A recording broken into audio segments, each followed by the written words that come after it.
Yeah. Time for the press review today now, and Erin's joining us. She's starting with a crisis that is rattling one of France's biggest and best-known food banks, Erin. Yeah, that's right. Good morning, Stuart. So inflation has left food aid here in France struggling for air, as the Christian paper La Croix puts it on its front page this Tuesday morning. The paper then goes into, of course, detail what it says there. Now, food bank Les Restos du Coeur alerted the French public to its dire budgetary situation just days ago, which the charity says is a product of two things. One is rising inflation, and it's also a product of a rather significant uptick in the number of people that require food assistance now.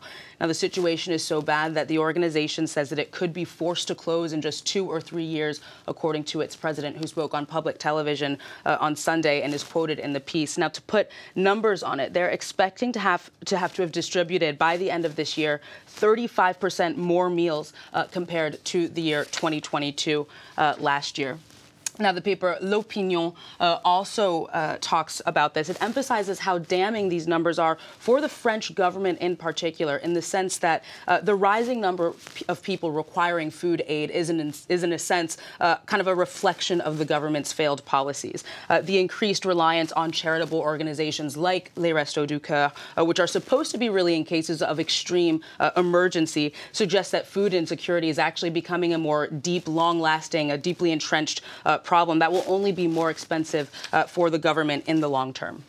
And the issue's put one of the world's richest men now in the spotlight, hasn't it? Yeah, that's right. Bernard Arnault, he's never far here in France, Stuart. That's because he's France's richest man and the world's second wealthiest man, according to the day. Now, the head of the LVMH empire, of course. Now, Libération tells us that LVMH, his company, will be donating 10 million euros to the beleaguered Restos du Coeur, which the government thanked him for.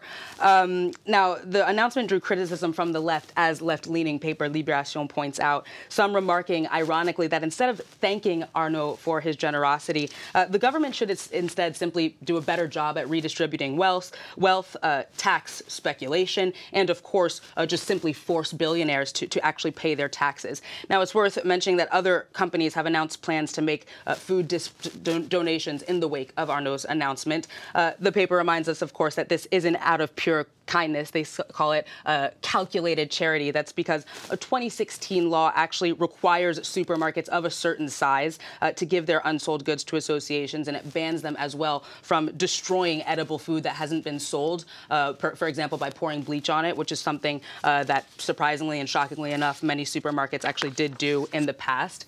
Now, the Swiss paper Le Temps also takes a look at the Arnault family, and it uses the occasion to simply highlight the way that these billionaires use their fortune to defend their own interests, notably through close relations to Emmanuel Macron, his entourage, and even government ministers who are regularly invited to events organized by the Louis Vuitton Foundation. The paper, obviously, then, Stuart, detailing many of the conflicting interests that these types of relationships can engender. Now, also in the French press today, this is concerns about the growing popularity of the far-right National Rally Party. Yeah, that's right. It is actually the front page of left-leaning Libération this morning, Stuart, staying with the French press. Now, a new poll reveals that 37% of French voters have a positive opinion of Marine Le Pen. That is an increase of 10% in less than 2 years. Now, in the detail, the paper blames it both on the party's strategy to soften its image, which apparently has worked, and also on the way that other parties have simply gradually turned away from describing the National Rally as a far-right party. So it's gradually being kind of normalized. Now, as just one illustration of this dynamic, Stuart, the magazine L'Express notes that Emmanuel Macron and his allies have recently showered the new head of the National Rally Party, Jordan Bardella, with compliments. He's been described as youthful, attractive, a good public speaker. Macron himself also actually suggested that Bardella appeared to be the hardest working politician when he met him last week at a meeting between party heads. So it's just an example again about how a party who was once kind of demonized, vilified, is gradually kind of moving its way into the mainstream. And Erin's going to finish with us now with a rather rocky back-to-school season this was, for pupils and students in Sao Paulo.